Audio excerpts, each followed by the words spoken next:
Joe, you like comedy, right? You're a comedy boy. You like to know about the hot new jokes on the scene. We're always talking about comedy, you and I. We're always making the jokes, right? You love that, right? Has anyone actually, like, sincerely asked you, hey, do you like comedy? Because I've had that happen to me, and it fucking sucks. Wait, no. Tell me the story. This is new information to me. Folks, behind the curtain, There isn't a story. It ended with me watching a 10-minute YouTube video where I nodded along. Jesus Christ. It was like being held hostage. Oh my God. Well, okay. There is a story. One, you lied to me. Second, you interrupted my great joke.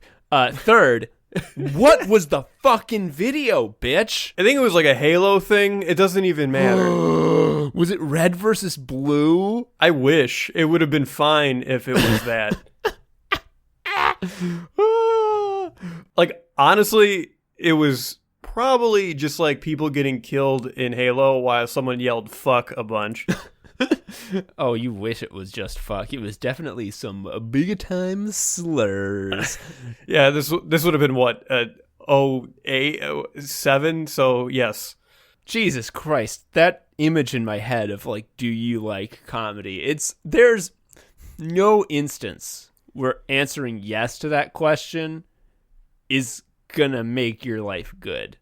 No, and saying no, also, one, it's a lie. And also, you seem like a weird, joyless freak who would hate the idea of laughter. Yeah, no, actually, when I hear a joke, it just makes me even madder than usual. Oh, God. But, like, I don't know. It's like when people ask you, like, what kind of music do you listen to? And it's just like, well, fucking shut up.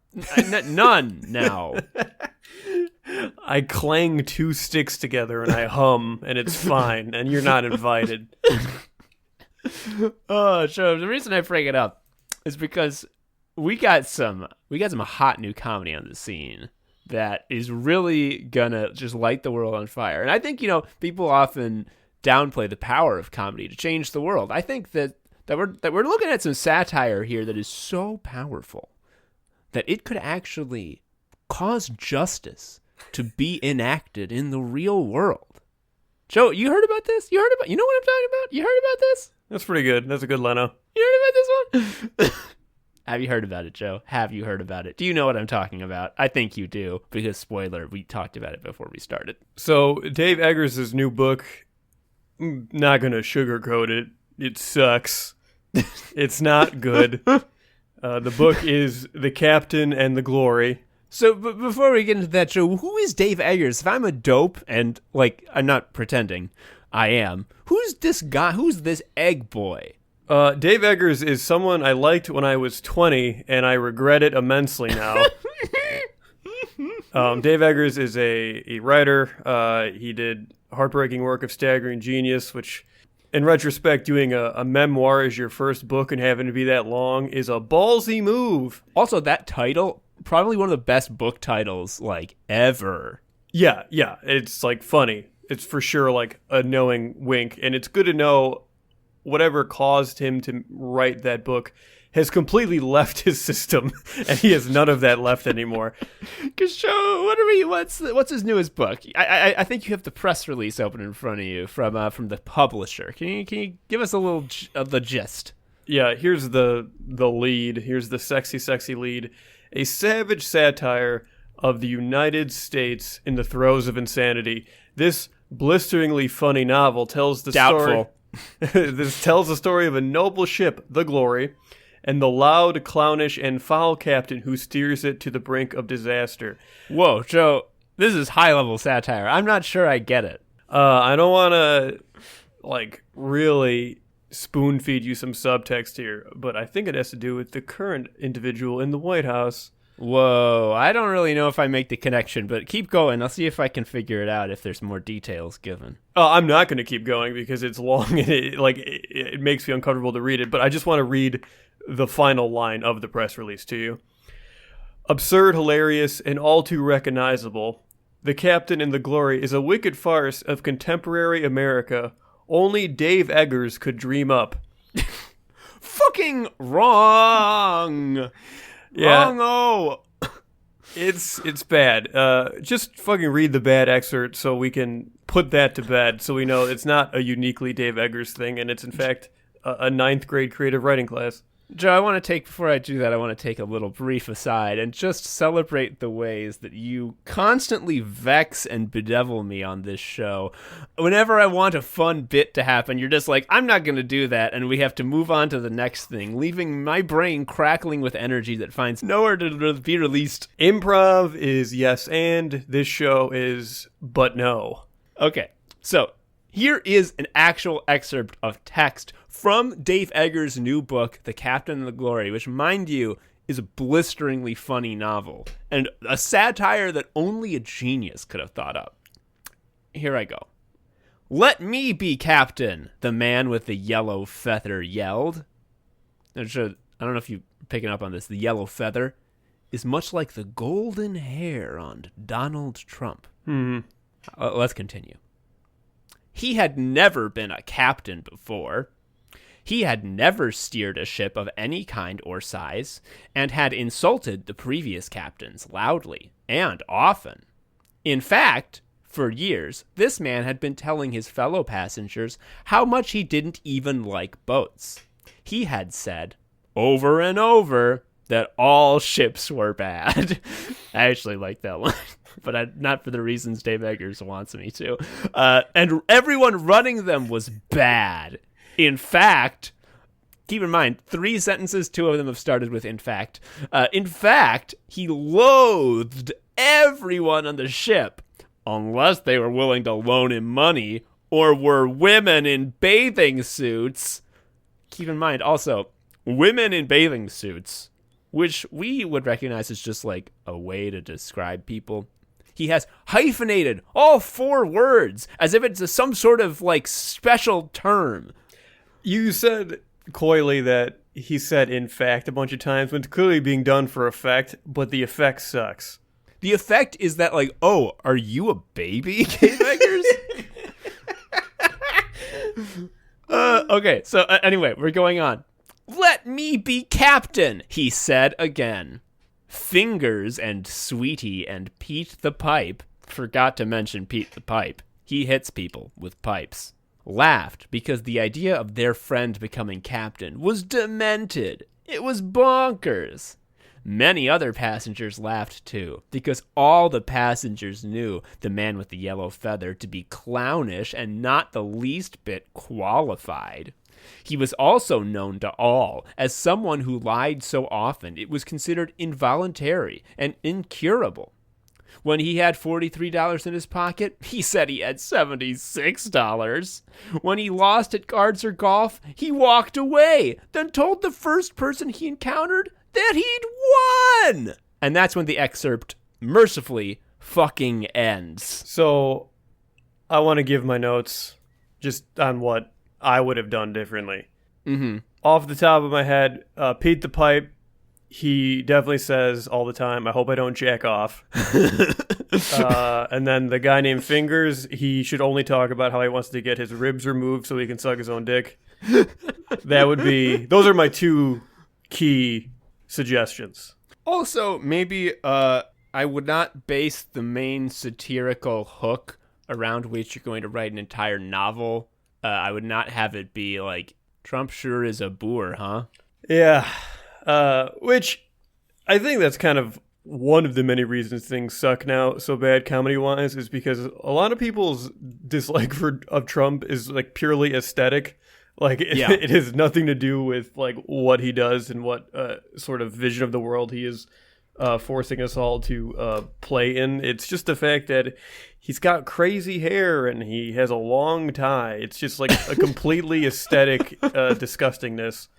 Yeah, note that in that excerpt, the fucking man with the yellow feather is not like it described as like he's gonna make the boat bad, like he's gonna hurt the people on the boat. It's just like everyone on the boat thinks he's an asshole, and that's the joke. This guy sucks, but now he's in charge. Well, but like that guy sucks. But what if we gave him the nuclear codes and he could end all life on the planet if he so chose? I remember when the election had just happened and their brains were so fucked. And I'm not immune. I had a fucked brain at the time too. But I remember that one of the fucked brain things was that people were saying, like, imagine the kind of comedy that's going to come from the Trump era. And I have not been right about many things in my life. I'm often a dumbass. But, like, the one sort of, like, prescient prophecy that I've had is as soon as I saw that, I was just like, fucking no. Yeah. Yeah. It sucks. And the thing is, people so badly want to, like, parody Trump or, like, do a character version of him. I mean, SNL basically is only that. Yeah, I mean, Alec Baldwin has a second boat, I guess, just because he has to do a Trump impression, which, again, isn't even that good. He just kind of, like, squints and, like, makes a face. Yeah. And what it all, like, fails to do is that Trump himself is very funny. like, why would you want to just repeat something he said when you can just watch a video of him doing something dumb? Yeah, it's like a high school band like trying to cover Jimi Hendrix. It's like you didn't find sheet music like this. The song's around, and like I said this in a skewer right after the election. And if you don't know, listener, the Skewer is a live comedy show that I do every month. But again, one of the few times that I've actually like been a big genius, which is to say, like, folks, if you think that this comedy show is going to have a lot of Trump jokes from now on, like, no. And it's not because Trump isn't funny, but he's funny in a way that you can't joke about because the joke is over. And the metaphor that I went with is like, imagine you were like in a big crowd to see the Pope, yeah? And the Pope is walking through and he's like being very pious and everyone's so happy to see the Pope. And then like he slips and he falls and his ass falls in a big pie. That's funny, right? Yeah, it's like the funniest thing that could have happened. Yeah, try to write a joke about it. You fucking can't. Yeah, just show me a picture. Don't tell me a joke. Exactly. Like, and that's the thing about these about the fucking Captain and the Glory. Like, it's not a sharp satire only Dave Eggers could dream up. It's basically Wikipedia. Yeah, and this is why I think whenever I like try to watch SNL, I feel like a dog that was left at home and the TV's on, and I just like don't like I get the general thing, but it's just not really clicking. Like I recognize some of the sounds, and it's kind of comforting. But I wouldn't call it like very funny because I think the perfect sort of encapsulation of like everything about Trump is an internet hippo tweet, which is like Trump is both very funny and very scary, like a mushroom cloud coming out of a huge ass. and that's like really what it is. Yes. Yeah. And it's also like, the thing about Trump that makes him like such a mind-melting character is that we're so used to characters being like an archetype where they sort of have a formula. They have like a program and you can just like plug in a different scenario and you can imagine how they would go in that scenario. And that's like 98% of how like impressions work on SNL. Exactly. And everywhere, honestly. Yeah. The thing about Trump is that the things that make him like the actions that are the most identifiable to him are him just doing shit that no one has even conceived of yet. Yeah, like when he said, "Mom, I want a vape," that's happening outside of like the AI. Like there's no Trump algorithm that is like has that baked in. It's yeah. It's like the algorithm that we have for making like character jokes is like made with like numbers and mathematical symbols and maybe some letters to represent like variables. And then there's just like a picture of a dick and it's like, what's that? And it's like, that's what Trump said today. And everyone scrambles to like make their picture of a dick jokes. And by the time they're like able to share them with the world on SNL, it's like, no one even remembers that anymore. That's actually the normal way now. It's not weird now. Actually, everyone says hamburgers. You're weird if you say it the other way. Yeah, it's real bad. And the other thing that I think is really frustrating to me personally is like, okay, look, let's say there's a guy walking around and he shits his pants. Hilarious. You can laugh at the guy who shits his pants for sure. That's good. But when The guy who shits his pants has like the power to make you smell it every day, and then he also has a vast media ecosystem that talks about how it's not that bad that he shits his pants. That's not like, you can't make fun of him anymore. Like he's winning. Yeah. I think the sort of the key, and I don't know about the key, but like when I was a young Tom, I briefly worked for The Onion for like 3 or 4 months in an experimental position that they then fucking terminated. But we had like a meeting, an orientation meeting, where the founding editor of The Onion gave us basically a rundown of the formula that all Onion writing used.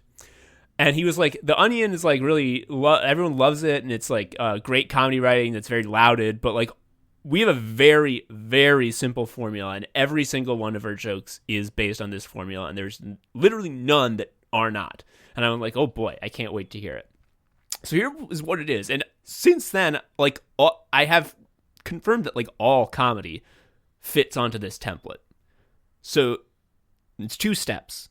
The first step is to have there be subtext.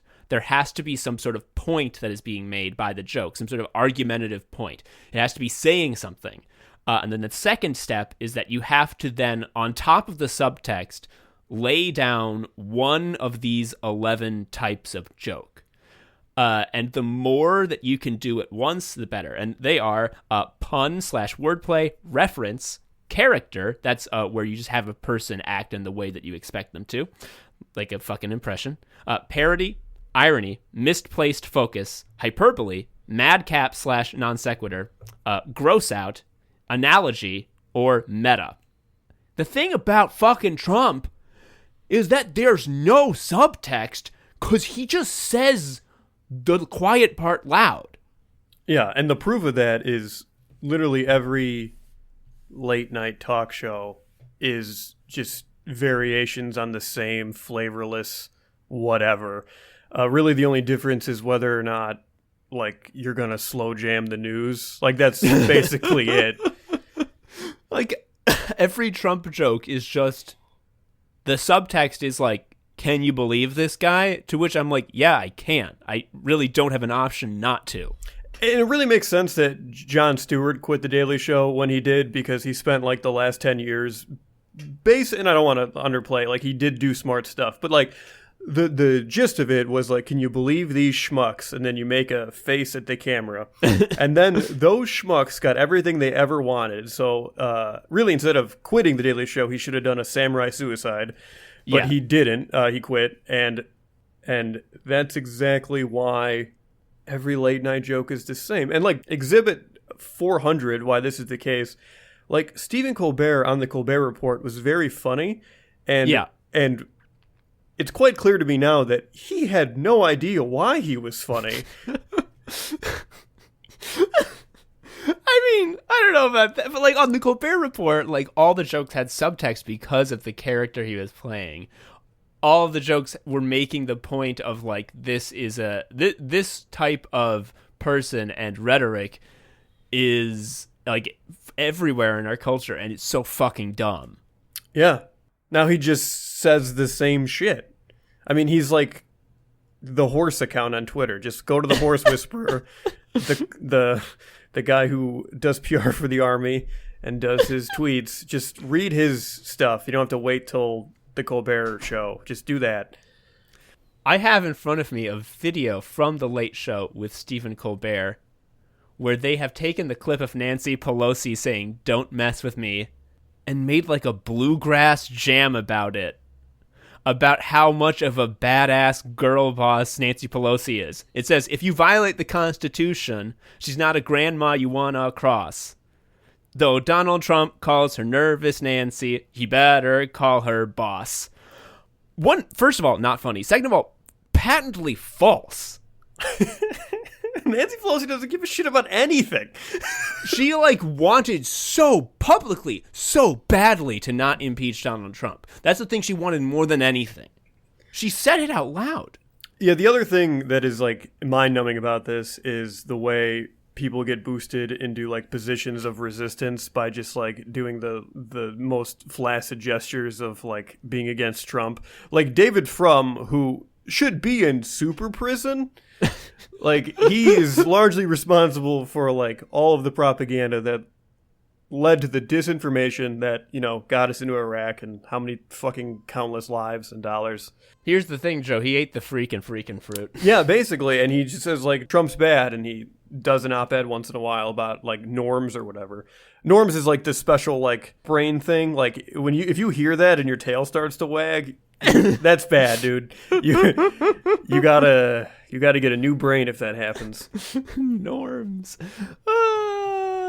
Yeah, that's the thing. Like, I don't know. Just this idea that, like, yeah, if we only got back to the norms, if we only got back to 2015 where everything was good and your life was great. Yeah, it's hell like, yeah. Not really. Yep. So, Joe, like, I think I want to go back to Dave Eggers specifically, because you mentioned that you liked him, and, like, I haven't read any of his work, but, like, I was under the impression that he was sort of like a figure among the literati that was sort of respected and thought of as, like, a good writer. So, like, how come he's writing a big book that the gist of which is, like, what if there was a big goofer man who got to be president? And I'm like, well, I know exactly what it would be like, Dave. I know quite a lot how it would be. I can't walk away from it because it happens in my face. You know, I just think that if you were a, like, culturally relevant, by which I mean, like, you rose to prominence in, like, 2008 to 2009, you just suck now. Like, you're just garbage. Like, you are disconnected. You sent me the press release to read. It's worth noting that the press release also has the audio of the excerpt being read by a fucking John Hodgman, who, again, oh my god, like, this is Come like the on, perfect John. example of, like, he had 3 like fake almanacs that I enjoyed thoroughly, and I read them. I own them. I remember I read the first one, and it was like such a fucking foundational experience for me as a person interested in comedy, to see this type of comedy writing and to see that sort of creativity on display, and it inspired me and excited me as a writer more than anything I've read before or since. But oopsie. And now what does he do? Well, recently he just went on the fucking show, what was Pod Save America with the 800 Johns. He went on there and basically shamed everyone for being mean to Star Wars. Yeah, if you say that The Mandalorian isn't good, you are a snob who is destroying joy in a world that has a paucity of it. It's the distance between, like, doing a fake almanac that is, like, knowingly sort of dumb, intentionally funny, but also, like, the way it's dumb is the way you're dumb in a smart way. To go from that to basically saying we need to be nicer to Disney. If you do not show fealty to Disney, you are a thought criminal. Like, and what causes that? Well, first of all, fucking money and being, you know, moderately famous. Back to the Daily Show, John Hodgman was a correspondent, I think, towards the end of the Jon Stewart era. He basically played the character that was the speaker of the books that he wrote. Yeah, and it was good. It was good.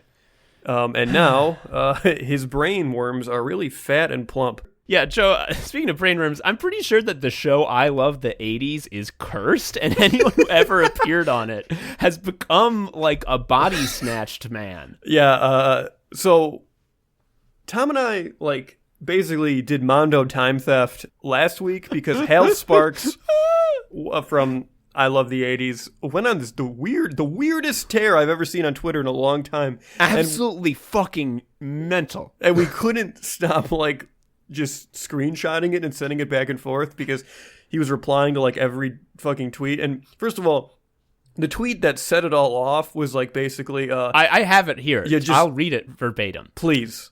He said this unfucking provoked. If you root for Thanos or the Joker or Hannibal Lecter or Negan, you are broken and soul sick. You lack moral character and intellectual and emotional depth, and you need to fix yourself. Get at it. First of all, if that was like a bit, that's insanely funny. I first was like, oh, this is pretty funny. This is pretty good. And then what I had seen is anytime someone was like, I like the Joker movie, and he would reply like very earnestly that was like, hey, if you watch the Joker movie and when the Joker's on the screen and you're not barking and hissing, you're actually bad and you need to go to therapy right now. I'm going to give you some choice quotes. So we have at the Society Dude replying, Joker is pretty badass. Hilarious. Yeah. And Hal not fucking getting it is, yeah, that part where he tied that woman to a chair in a warehouse full of kerosene and burned her alive, that was sweet, right? You'd do that, right? That's cool. Eye roll emoji. The Society Dude responds, yes. And Hal Sparks. This is okay. Look, no matter what happens with the coming ecological collapse and like the weird neo-feudalism we're gonna have and probably cannibalism, the one thing they can't take away from you is that you when someone when an insane blue check mark responds to you, you can just say okay or yes, or the real thing, the most powerful thing you can do is replying with a single question mark. That will break their brain 100% of the time. That is the cheat code to online. Oh my god. It's true. Oh my god. So here's some more incredible fucking things from this thread. And we're getting off track, but I'm just gonna... This is so fucking juicy that we have to sort of give the listeners these treaties. We have at Brute Apologist saying, it's fiction, Hal. And Hal responds, and? Yeah, so? His replies have like the energy of like you're cornered in a bar, like waiting to go to the bathroom, and this guy does not like your aura, and he's just like really up in your face. At Boracha Cansada says, I'm Pickle Rick, and Hal Sparks replies, you clearly are not. Like, legitimately, like, I think he thinks it's all real. I think that he thinks, like, when you see a villain on screen, if you like the scene they're in, like, that means that you like what they did. I think he found out about that film factoid about how the guy in The Crow actually died, and I think he thinks that's how all movies are. At Zandy with a Z says, if you take these movies too seriously, as if they're real life instead of enjoying them as entertainment, you might want to get checked out by a professional too. Hal Sparks replies, I'm not concerned with the movies. I'm concerned with the people that value the cannibals, murderers, and genocidal wackos as cool because they like their outfits. At KG Solomon 1500 says, you can appreciate a character for what they are, even if what they are is a monster. It's interesting to see the roots of evil, etc., etc. It doesn't make you sick to like them. Hal Sparks, yeah, it does. Get help.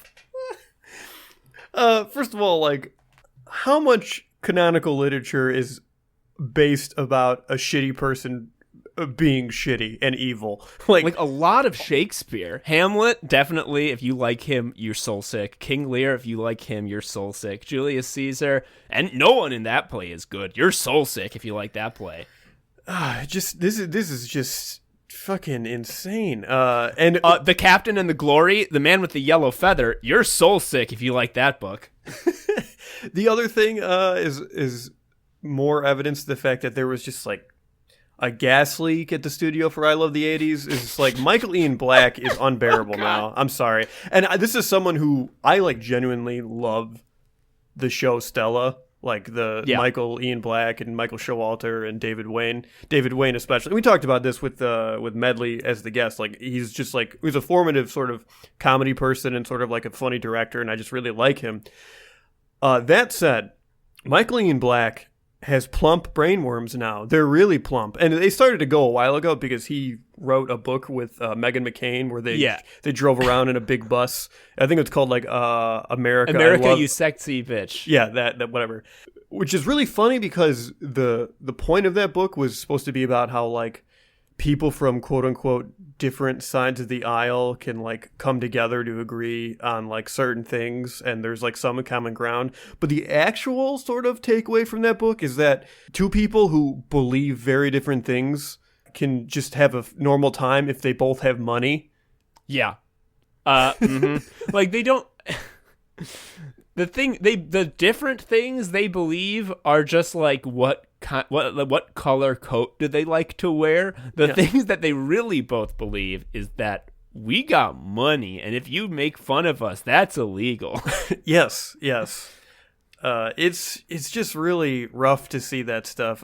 We already make fun of Andy Richter enough, but man, he also is one of those people where I really liked Andy Richter Controls the Universe and his general +1ing of Conan, and now he's just like doing. He's a wife guy, dude. He's a wife guy, and he's also a Kamala Harris campaign surrogate in Iowa, which I can't get over as like just a really weird choice. Yeah. Yeah, the fucking Conan guy.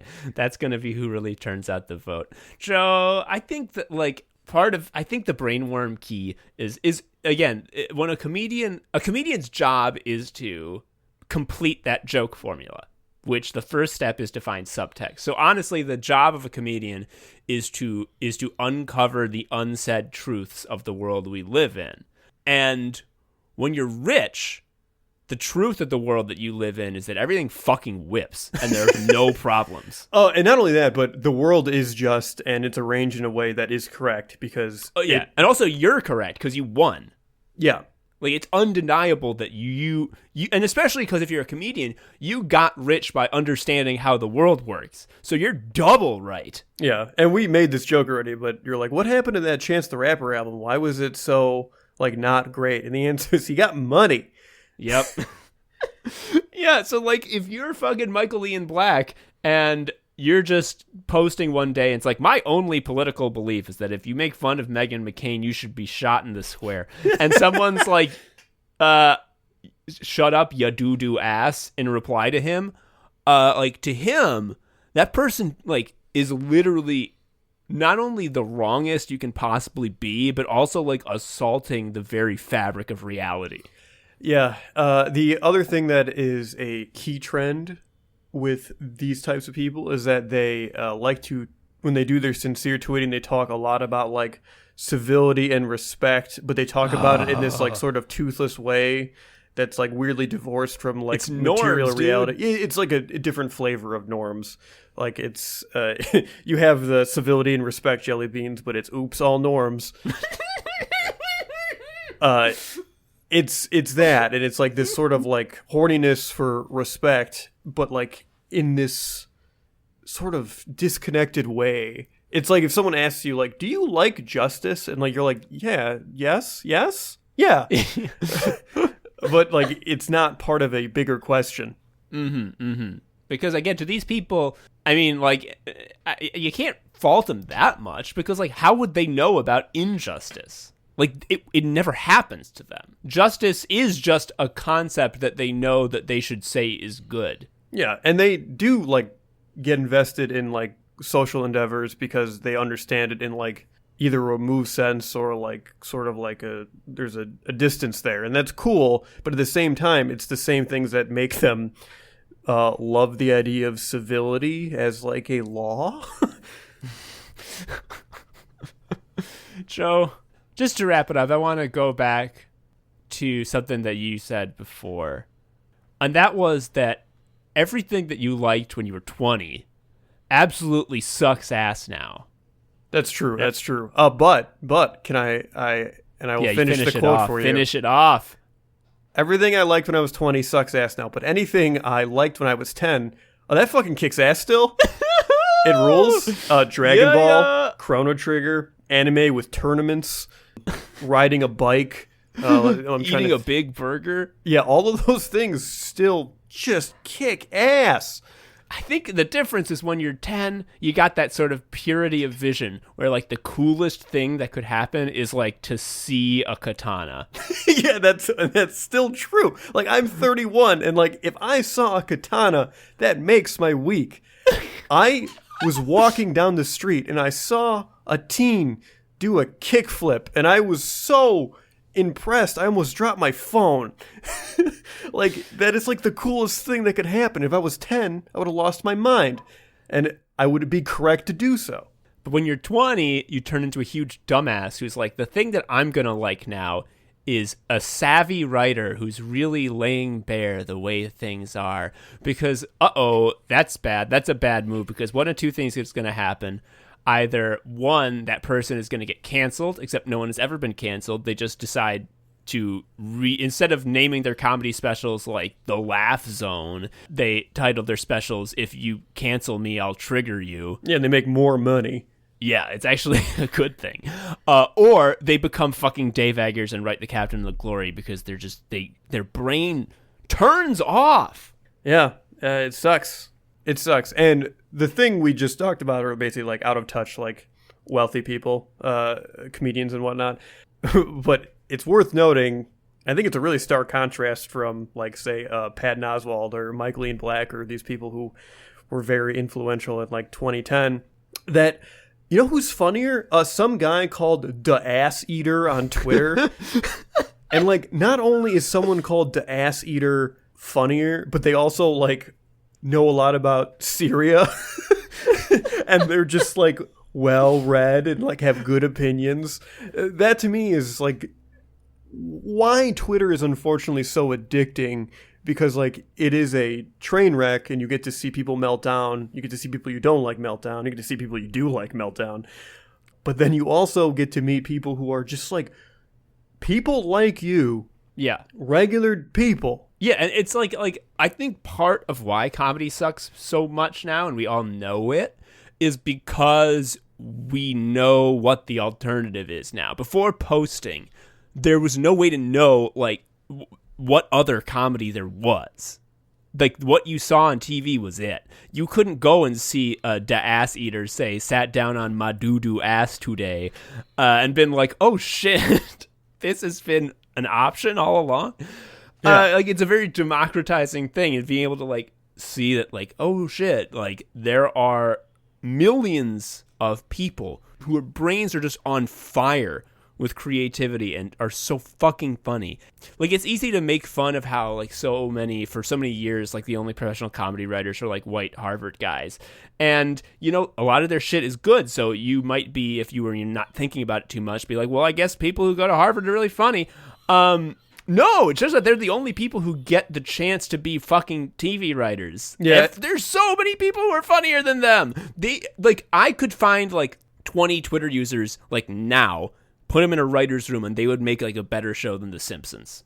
Yeah. And you said it's democratizing, which I agree, like, in the abstract, but what sucks is, like, all those traditional gatekeepers are still in power, and they still only value that existing sort of flow of talent. Oh, hell yeah. So it's, again, this double-edged sword where it's like, Lorne Michaels still decides basically everything, unfortunately. Yeah, and all the gatekeepers, the funniest thing they can imagine is someone saying that Donald Trump is fat. Yeah. Cog talk. Cog talk. So for this Cog talk, I want to sort of reflect on something I just had to do. It's not the first time I've had to do it, but go to work. No, buddy, it's part of it. I had to do my self-assessment for my professional development at my job. It's not the first time I've had to do that. I've had to do that. Joe, wait, hold up. I didn't. I had some technical difficulties because it sounded like you were saying words, but they were all fucked up. Self-assessment for What? Yes, I had to do a self-assessment for professional development using our organization's competency model. So I had to write little vignettes like it was an AP test using evidence about how I achieved certain goals. It's not the first time I had to do this. My previous job had a similar system. It's actually very common for any organization that is over a certain size, and it's filled with people in cubicles. The thing about it that is really so crushing is that the act of writing it feels like a total abuse of language. It's like, you know how every job description is just like a nightmare? It's just fucking fake. Right. It feels like I'm writing the fucking fake job description with the intent to not hire myself. Oh, what a way of putting it. Yes. It's really fucking bad. And I guess the thing that really drives me nuts about it is that you have to have this very precise type of language when in reality, and we've talked about this before, an office is like the source of like the most inexact language that's ever been uttered by human beings. Mm-hmm. I used to have a boss, and we'll talk about this guy more in depth when we have our buddy Kevin on to go guesto mode, because he went through these experiences with me. But this was a motherfucker who, like, his every third word was like a business term that he read on like in like a fucking business magazine. And I remember that there was one time when he tried to get me to read a business book, and we were going to do a fucking cog-talking business book. Every business book is 600 pages of like, you know how you do a bad job at work? What if you did a good one? Yeah, what if you did a good thing instead? So I was reading this business book, and like the first chapter was all about like, when you communicate with your employees, don't get bogged down in jargon. Just communicate exactly what you mean. So I was like a little baby at this point. I didn't know tact yet. I like looked at him like, hey, you should do this. And he hated it. Again, you were right. That's like, you were right. Your naivete at that point was actually the clearest view of the world. And we're sort of like beating around the bush here. And if you have the ability to sense basic patterns, you probably already have arrived at this, but I just want to make it explicit. What really is an indignity of your typical white-collar job is that you have to be so precise with your own language when describing the work you're doing and constantly showing the rationale for your choices. And then your reward for being exact and precise and intentional is that the people who have power over you will send you an email that has like 2 words that aren't related, and then you have to spend like 10 minutes like divining pig entrails to figure out what it means. Like, one thing that happens to me a fucking lot, and luckily the people who, there were some people who used to be at my work who were these sort of like avatars of panic, who like they simply could not conceive of something not being a big deal or something being able to wait. Like, that can wait. Yeah, everything in their Outlook brain was flagged for urgent. And it like they get rewarded for this behavior because no one will ever call them out on it, and then sometimes they get praised for getting something done on time. Mm-hmm. Or having like rigor. There's also a lot of value in having like performative stress, because like if you're always like visibly flustered because you have so much work to do, your first glance at that person, you're like, wow, what an important person. Yes, but one thing that'll happen to me a lot is someone will be like, hey, Tom, what is the reason for this happening? And I will find out the reason for that happening. And I will respond to that person being like, hey, I found out why that's happening. There are 3 reasons. Here they are. And then I have a numbered list of 1, 2, and 3, where each entry summarizes as succinctly as possible exactly what is going on and why it is important. What happens literally every fucking time I hit send is I will go back to doing something else. About 2 minutes will go by. I'll be like, maybe I'll check Twitter. And then I'm fucking shocked as someone barrels through, sees me on Twitter at work, and gives me a look as I minimize it very quickly. And they demand I tell them like what's going on. They have clearly read the first line, which is, I found out what's going on. They're like, Tom, what's going on? And I'm like, well, the first thing that happened is this. And they're like, whoa, why is that important? And I'm like, because of this. And here's the thing. I know that no one's ever going to read these emails. I know that for a fucking fact. But if I were to send it with any less information, if I were to be any less thorough, they would fucking kill me and put my head on a big spike as a warning to all who enter. Yup. Yeah, and like, not only did you have to make it detailed and important, but like the act of sending an email that you know is not going to be read is like part of your job. Like, you endlessly pushing a boulder up a hill is like why they pay you. Yeah, yes. And one thing that really is disgusting about it is that, I mean, I know this is false now, but for a long time as an English major, I sort of believed the lie that a lot of people will tell you, that like even though you might think an English major is useless, it's actually really valuable in the white collar world, because being able to communicate is a soft skill that is very, very highly regarded. No, it is not. It is fucking not. Yeah, being able to write well is like being able to walk downstairs with a book balanced on your head. Like it's like neat. People will clap, but no one gives a shit. I think like one of the most, I say crushing a lot, and whenever I say crushing, I need you to imagine that there's like a stamp being imprinted on my soul of like a memory. And one of the memory sigils that is pressed into my mind flesh is, in a previous job, someone wanted edits to a page. Like I was managing an intranet page. I did like web development and content management. And they wanted changes to the page. So the way they communicated these changes to me is that they printed out the page and then they wrote on it, and then they took a picture of it with their phone and then they sent me the picture that they took with their phone. And I can't read any of this shit. Like, it's just like indecipherable. Like it's Dr. Scratch. Mm-hmm. And the best part is, during that process, they realized they made a mistake, so they sent a new one. And so the new one was the original printed out page, but with a bunch of sticky notes on it. Oh my God. And at no point did this person think like this wasn't clear. So when I had like questions, like you know, just they were so fucking pissed, weren't they? They were so pissed. They were just so aggravated. Like, what don't you get about this? Like, clearly you have to follow the clues and fucking align the sticky notes so you can make the sigil.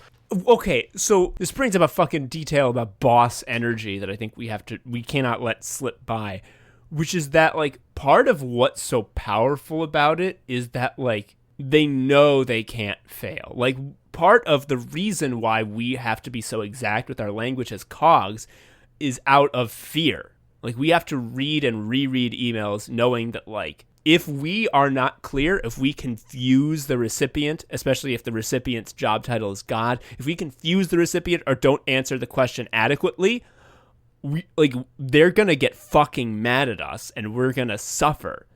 But a boss knows for a fact that could never happen to them. Yeah, and it's also hard because anytime you have to like butt up against like a perception of a problem that a manager has that's not correct, it's just like you're trying to like open a tear in time and space. Like we launched the platform and it had like when you launch a platform, guess what? It's shitty at the start. So there was like server outages. And I won't give the specifics, but imagine like we know why the server was going out, because like there were nodes on the server and one of them was bad and it would get corrupted and everything would fuck up. But then imagine the boss thinks that the server goes down because there's huge rats in the walls that are chewing cables. And you need to give them reports about the rats every hour, and they have to include what progress you've made to fight the rats. Not or even. else you're fired. Not even. They're like, you got to help me load the elephant gun because I'm going to shoot this shit into the wall. So like, you are helping them put the huge cartoon slugs into the big gun, and at the same time, you're just like, just so you know, there is a third node that is causing a paging issue with the server, and it is causing this to happen. And they're like, that's weird that you're going to tell me the story that's completely unrelated to the rat problem. Oh my god. Oh my god. Oh my god. It's incredible. And also, if you like are too abrupt about like pushing back on like the misconception of a problem, like you're a bad guy. You're being mean to your betters. Yeah. And it's funny because like there's so much love in American media for like the smart guy who knows the answer, who isn't afraid to talk straight. And I think the reason that sort of like love for characters like Dr. House and like the Sherlock and shit like that is just because everyone is unable to even exert a little bit of pushback, so it's like a power fantasy. Oh, hell yeah. It's exactly the same as, like, Superman. Yeah, jump over a building or say this email is wrong. Those are the same to me. Yes. Yes. Holy shit. Like, there was... I'm not going to get into specifics either, but, like, there's a client that I work with where there was a task that I had to do, and there was, like, one step which, like, had never come up before, and I was like, okay, obviously the thing to do is this. And so I did it. The client then later found out and was like, I can't believe you did that. You should have done this thing. And then internally, with other people who work with this client, I was like, oh, that way's wrong. Like, here's why it's wrong. And they're like, cool, we'll communicate that to them. They sort of softened up the tone and were like, hey, that way is actually not right. And they're like, that's interesting. Do it that way. And I got in fucking trouble. However, the sales department of our same company sold a bunch of extra shit to that same client that tripled my workload without telling me. And I found out that I had to spend like 12 hours extra on top of my normal workload doing shit for them the day I had to start. And, like, my managers were all like, that's insane. I can't believe that. Something must have gone wrong. I won't give you the details, but the end of it, after everyone had talked about why this happened, the upshot is, no, nothing went wrong. This is going to keep happening. Yeah, we all talked it over, and we agreed that you got to do 12 more hours of work. Yeah, dude. You're getting sloppy. It fucking blew. It was so bad. It's so bad. Yup. And I think when we're saying this, the misconception might be that, like, oh, isn't it weird how, like, you know, powerful people, like, don't have to, like, be precise with their language and you do, otherwise you get yelled at. And it's like, that's not weird. That's, like, the whole point. Fuck. God. The whole point is to make you feel like this all the time. Like, feature, not a bug. Yeah, when I'm feeling full of terror that my email isn't going to serve my God well enough, that's me like taking double damage from like my type weakness. Yeah, and God, I already tweeted about this, but like anytime like Joe Biden talks about how he met a man on the road named Old Scratch and he gave him a corncob pipe and how together they made a bank in Delaware and like it makes no sense and everyone's like, yeah, but he's definitely the front runner. It is the same sort of like feeling I get at work when there's like a manager perception that I'm trying to fight with. It's like the same sort of bad aura, but it's happening at like a national level. Yeah, and it's like when Pete Buttigieg gets asked, like, hey, so are you ever going to, like, make your list of donors public? And he's like, we're in the process of considering that right now. There's a lot of steps. And it's like, but couldn't you just do it without taking any steps? And he's like, yes. Are you gonna? No. My favorite is when he's like, I have to ask. And it's like, aren't you in charge? What are you talking about? What do you mean you have to ask? And, like, yeah, he's saying shit that doesn't make any sense on its face and is clearly indicating, at worst, a lie and at best, total incompetence. But that's, like, it's fine because he's in a nice little suit. Yeah, and I think this is also even related to why comedy doesn't really work well in the Trump era is because when someone lies to your face and they think the joke is going to be pointing out the lie, they're wrong. The reality is that power is letting them lie in your face. Yeah. Them lying in our face is like, that's not a thing that you have to be smart to point out. That's literally the only thing that's happening.